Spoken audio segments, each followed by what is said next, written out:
The Zero came out of the sun like death itself, its engine screaming as tracers streaked past my canopy. I yanked the stick hard left, feeling my P-400 Airacobra shudder under the violent turn.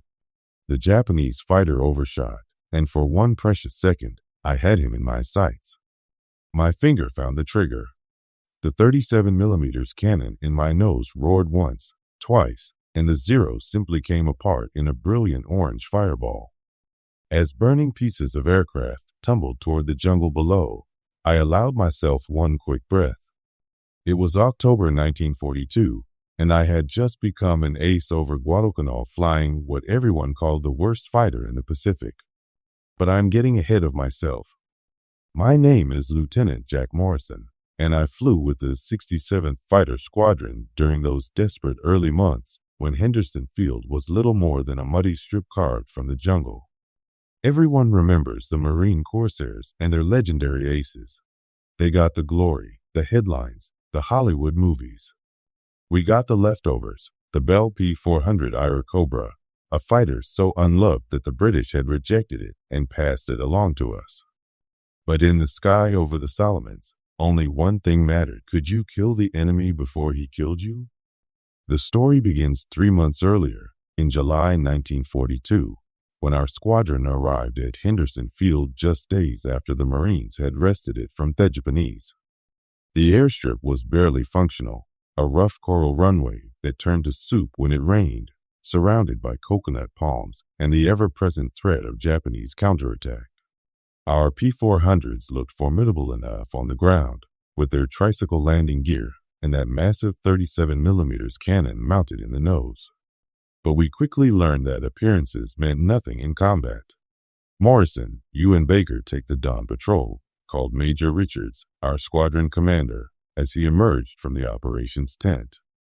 The morning air was thick with humidity, the smell of aviation fuel. Around us, ground crews worked frantically to prepare our planes for another day of combat. Intelligence says the Japanese are sending another raid down the slot. We need eyes up there.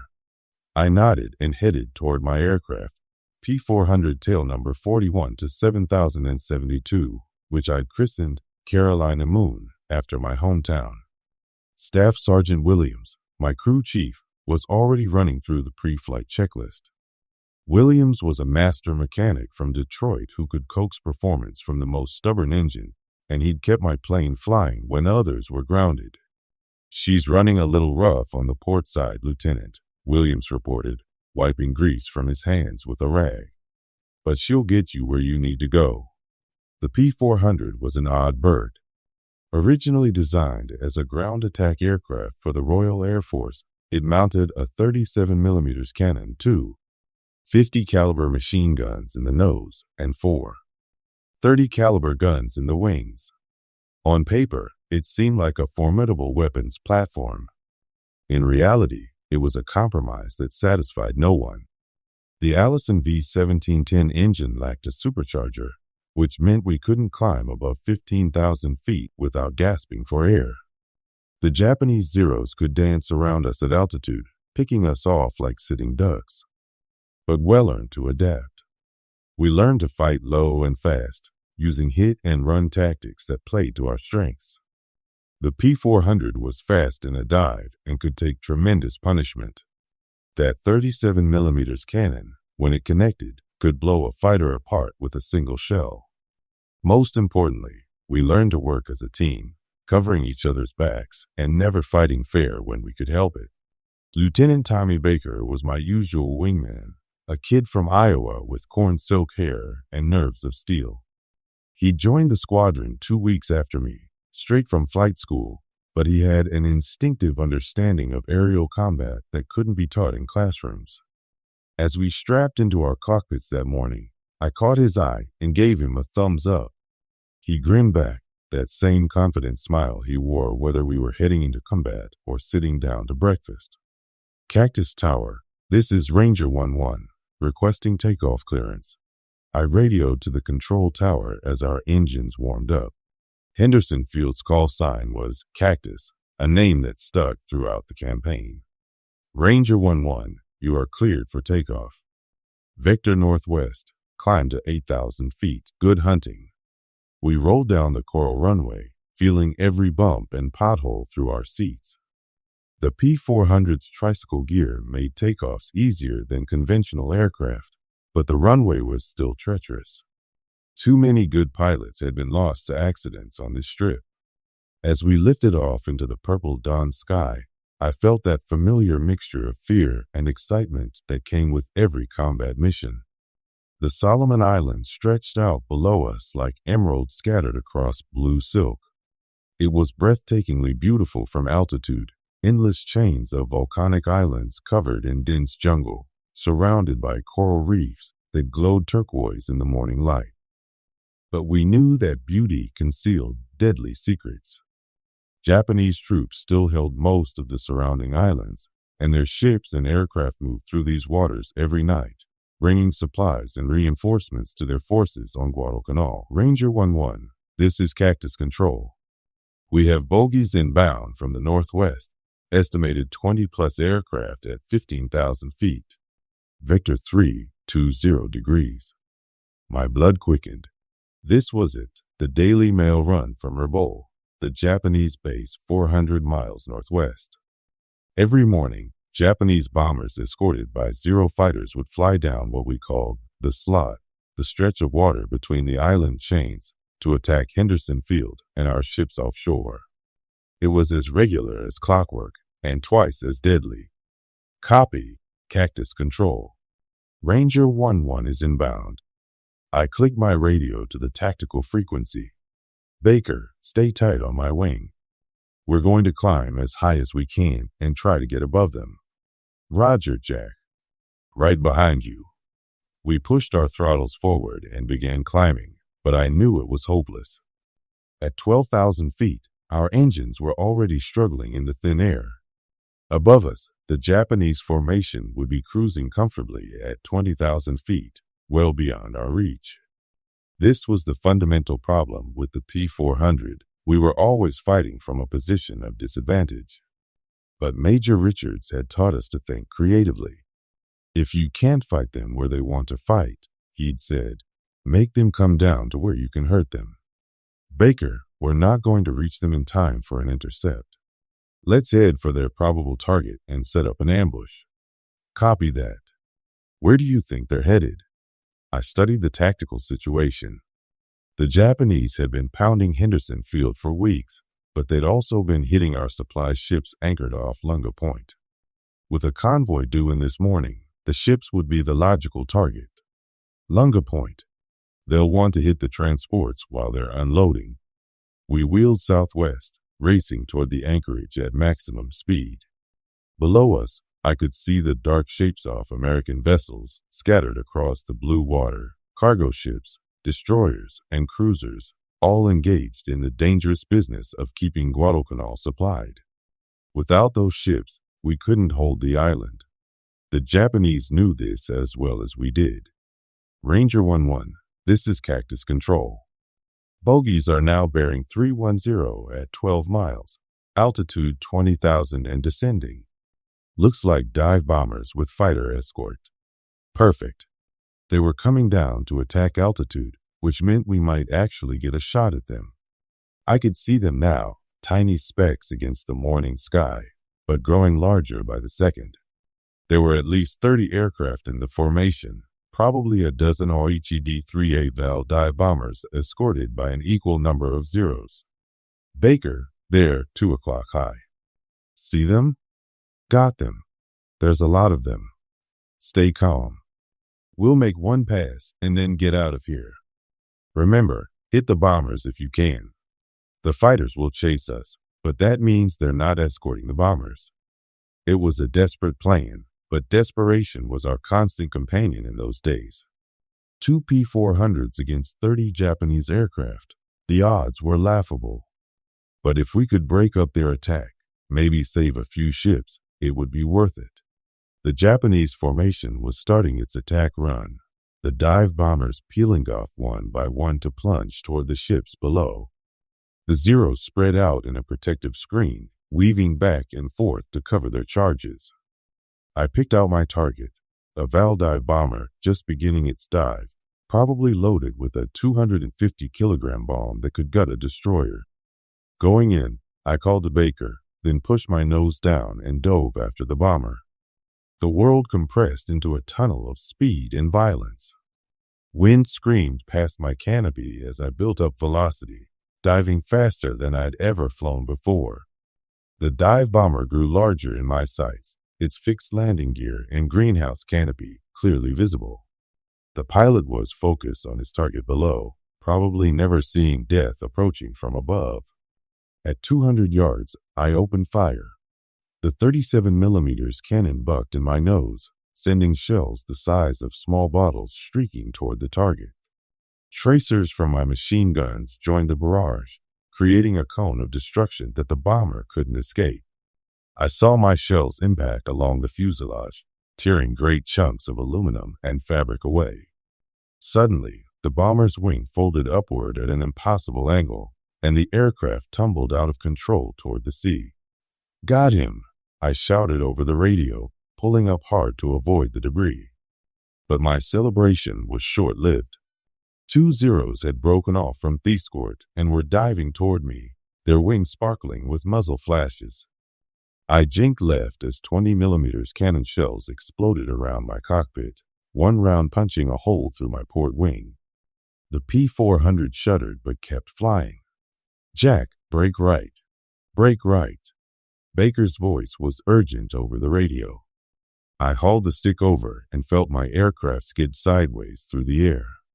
A Zero flashed past my nose, close enough that I could see the pilot's face behind his goggles. But Baker was there, his guns blazing as he poured fire into the Japanese fighter. The Zero staggered, trailing black smoke, then nosed over into a death dive. "Good shooting," I called. But there was no time to congratulate him. More Zeros were converging on our position, and we were badly outnumbered. "Let's get out of here," I ordered, pushing my throttle to the firewall. The Allison engine responded with a surge of power, and we dove toward the deck, using our speed to escape the furious pursuit. Behind us, the air battle continued to rage. Navy fighters had arrived from the carrier Enterprise, their Wildcats climbing to engage the remaining Japanese aircraft.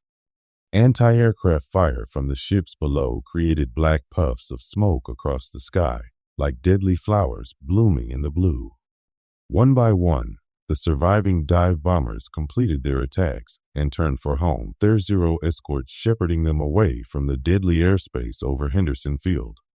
We landed back at Henderson 30 minutes later, our aircraft riddled with bullet holes but still flying. Ground crews swarmed over our planes, counting the damage and shaking their heads in amazement. My Carolina Moon had taken 17 hits, including one 20mm shell that had passed within inches of my head. "Another day at the office," Baker said with a grin as we climbed down from our cockpits. But I could see the strain in his eyes, the same exhaustion that affected all of us.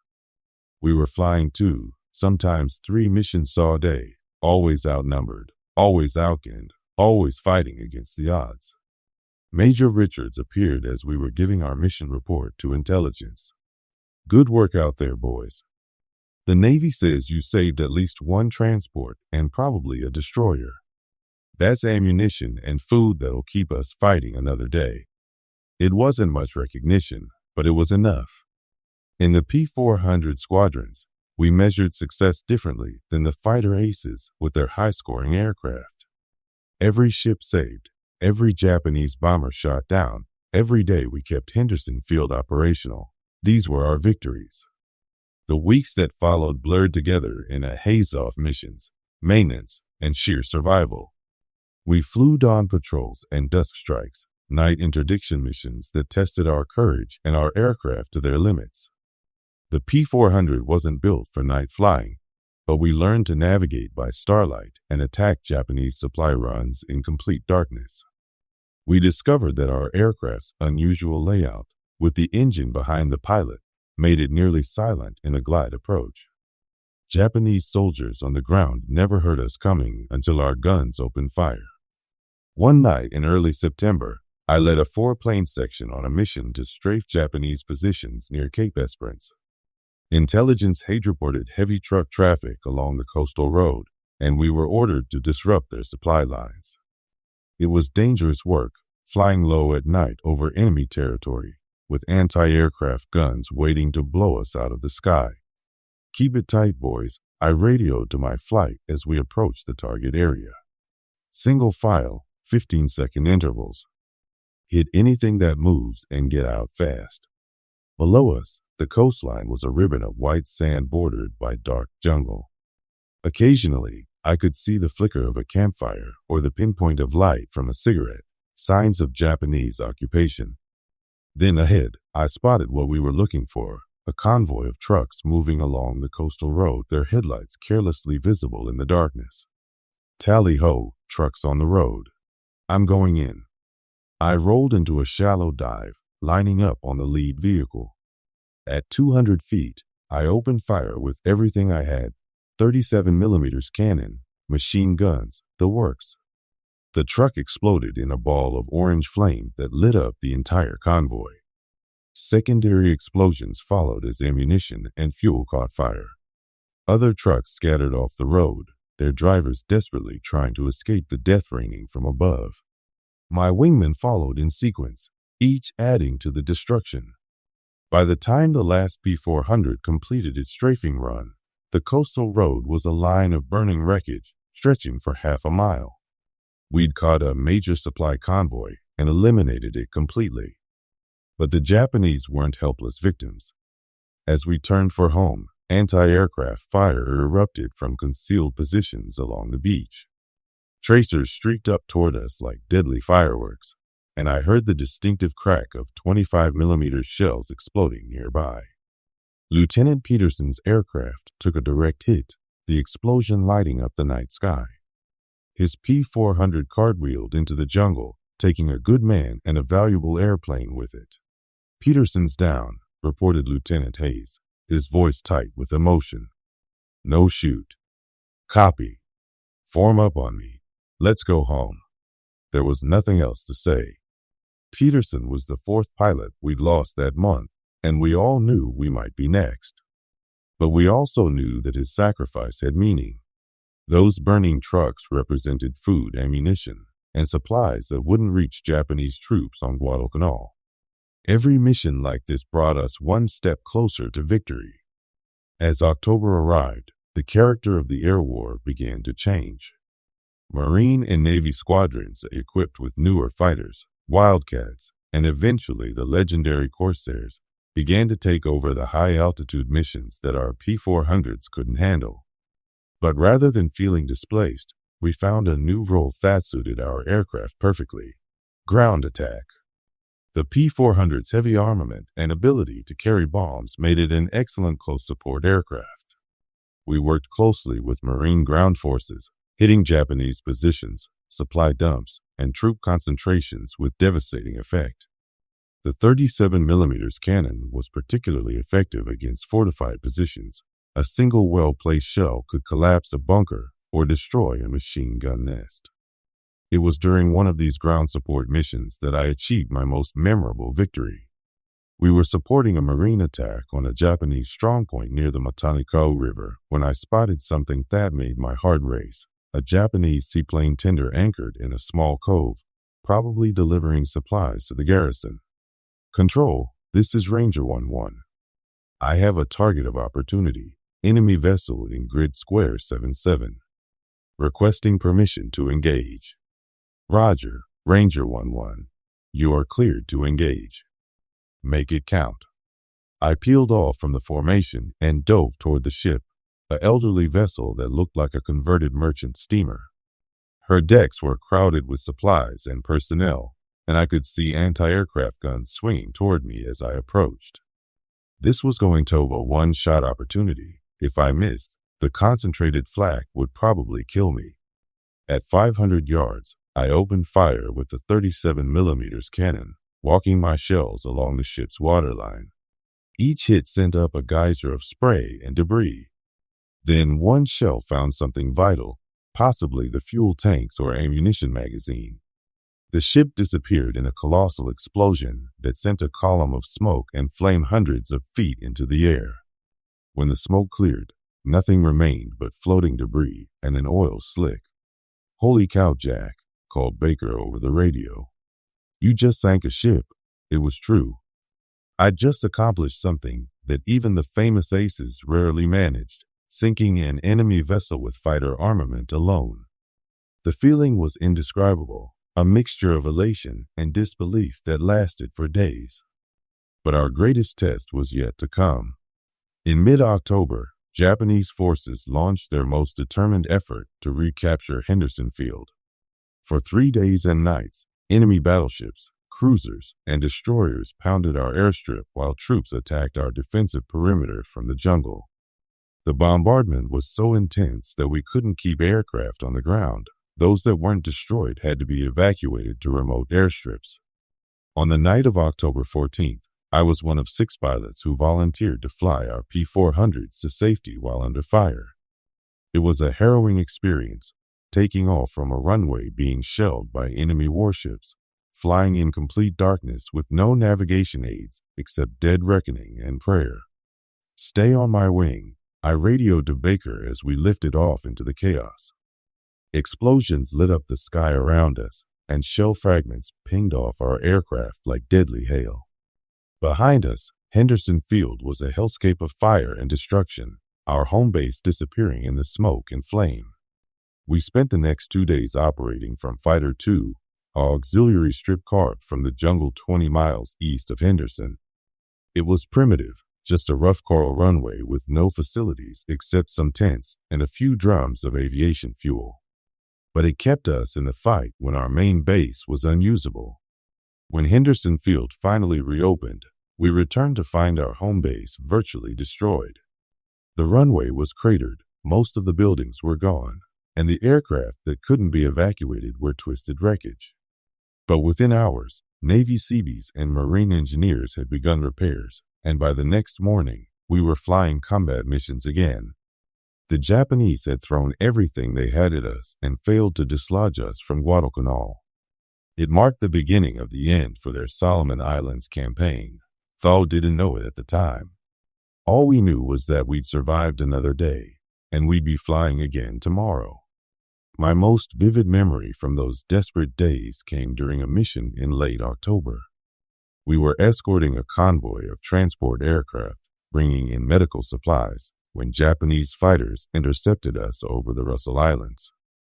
It was a classic engagement, our P-400s climbing desperately to reach the attacking Zeros while trying to protect the slower transports below. I was engaging a Zero in a turning fight when I saw Baker's aircraft take a direct hit from a 20mm cannon shell. His P-400 immediately began trailing smoke and losing altitude, clearly in serious trouble. "Baker, you're hit. Head for base." "Can't make it, Jack. Engines seizing up. I'm going to have to put her down." Below us was nothing but jungle and enemy territory. A forced landing meant almost certain capture or death, but Baker kept his aircraft under control, looking for any clearing large enough to attempt a landing. There, 2 o'clock low. "I see a beach. I'm going to try for it." I watched in helpless terror as my wingman's aircraft glided toward a narrow strip of sand barely visible through the jungle canopy. At the last second, he pulled up slightly to clear some palm trees, then pancaked onto the beach with a tremendous crash. The P-400 skidded along the sand, throwing up a spray of debris before coming to rest at the jungle's edge. "Baker! Baker, respond!" For long seconds, there was only silence. Then, miraculously, I saw a figure climbing out of the wreckage. Baker was alive, waving up at me as I circled overhead. But he was down in enemy territory, and there was nothing I could do to help him. "Mayday, mayday. This is Ranger 1-1. I have a pilot down in grid square 4-2. Request immediate search and rescue." "Roger, Ranger 1-1. SAR is launching. Can you maintain orbit over the survivor?" "Negative. I'm low on fuel and the area is hot. I have to return to base." It was one of the hardest decisions I ever made, leaving my wingman behind enemy lines. But staying would have accomplished nothing except getting myself shot down as well. I turned for home, my heart heavy with guilt and worry. Baker was rescued 12 hours later by a Navy PBY flying boat that landed in the surf near his crash site. He spent 3 weeks in the hospital recovering from his injuries, then returned to duty with a permanent limp and a chest full of medals.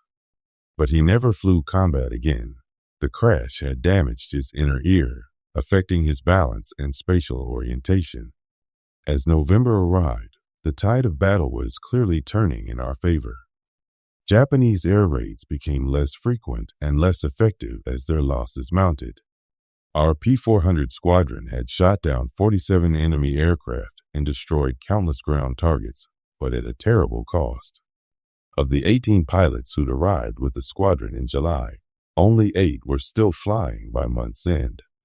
The others were dead, wounded, or missing, casualties of a war fought with obsolete equipment and desperate courage. My own tally stood at 7 confirmed kills and 3 probables, making me one of the squadron's leading aces.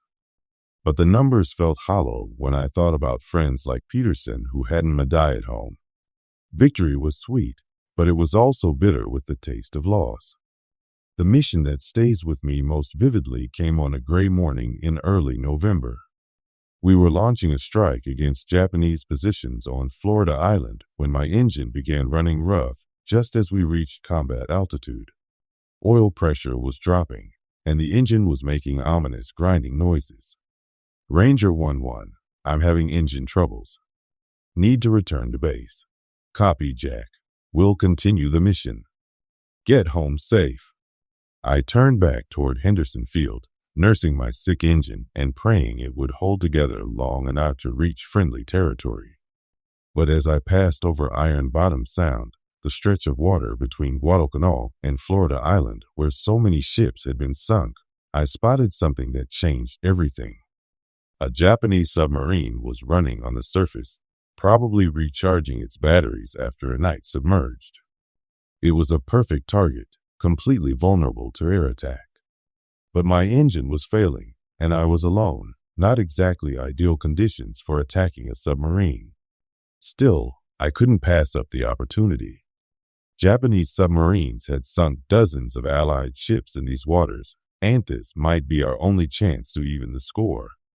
I pushed my failing engine to maximum power and dove toward the submarine. The Japanese had spotted me by now, and I could see sailors running toward the deck gun while others began the crash dive procedure. It would be a race. Could I get my attack in before they submerged, or before my engine quit completely? At 500 feet, I opened fire with everything I had. The 37mm cannon shells stitched a line across the submarine's hull, punching holes through the pressure hull and conning tower. Machine gun bullets sparked off the steel plating, and I could see men diving overboard to escape the destruction. As I pulled up from my attack run, the submarine was already settling by the stern, taking on water through the holes I'd punched in her hull. Within minutes, she disappeared beneath the waves, leaving only debris and survivors in the water. My engine chose that moment to seize completely. The propeller stopped turning, and the cockpit filled with smoke and the smell of burning oil. I was 20 miles from Henderson Field with no power and rapidly losing altitude. Mayday, mayday. This is Ranger 1-1 declaring an emergency. Engine failure, attempting dead stick approach to Henderson Field. Roger, Ranger 1-1. You are cleared for emergency landing. Fire trucks are standing by.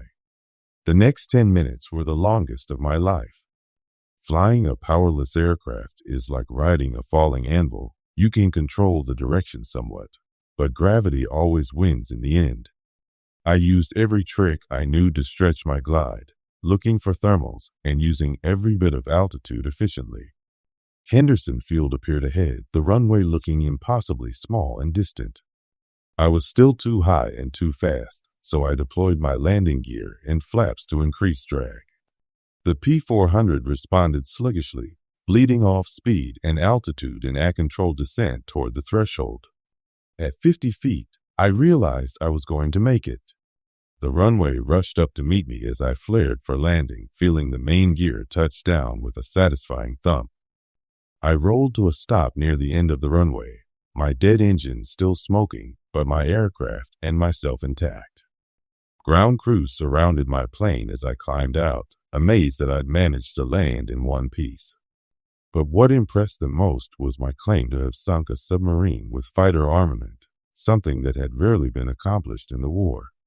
"You sure it went down?" asked Major Richards when I gave my mission report. "Positive, sir. I saw it go under with my own eyes. Well, I'll be damned. First you sink a ship, now a submarine. What's next, Jack?" What came next was the end of our tour. In December 1942, the 67th Fighter Squadron was rotated back to the States for rest and re-equipment. We'd been in combat for 5 months, flying aircraft that everyone said were obsolete, and we'd proven that skill and determination could overcome almost any disadvantage. Our final tally was impressive: 93 enemy aircraft destroyed, 47 ships and boats sunk or damaged, and countless ground targets eliminated. We'd lost 31 aircraft and 14 pilots, but we'd helped turn the tide of the Pacific War at its most critical juncture. As our transport plane lifted off from Henderson Field for the last time, I looked down at the jungle airstrip that had been our home and battlefield. It was still operational, still launching fighters and bombers against Japanese positions throughout the Solomons. Soon, newer aircraft would take over our mission, Corsairs and Lightnings with the performance to dominate the skies that we'd fought so hard to contest. But for a few crucial months, when the outcome of the war hung in the balance, we'd held the line with whatever we had.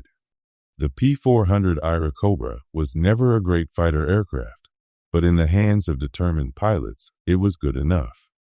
Sometimes, good enough is all you need. 30 years later, as I write these memories, the P-400 is largely forgotten. Military historians prefer to write about the glamorous aircraft, the Mustangs and Corsairs that dominated the headlines. But I remember the forgotten fighters and the men who flew them, the pilots who proved that courage and skill matter more than technical specifications. We didn't get the glory, we got the leftovers. But in the sky over the Solomons, when American forces were hanging on by their fingernails and every flight could be your last, we did our job. We held the line until better aircraft and more experienced pilots could take over the fight. That's enough legacy for any pilot, flying any aircraft, in any war.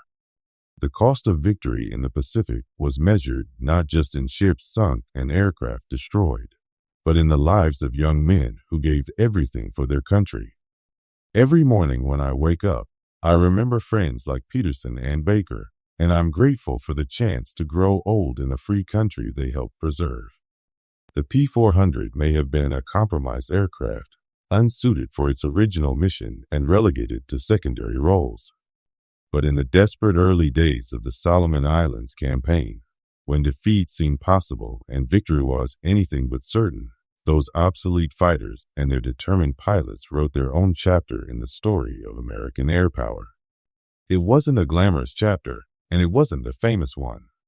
But it was ours, and we earned it with blood and courage over the blue waters of the South Pacific, where freedom itself hung in the balance, and good enough was exactly what the world needed.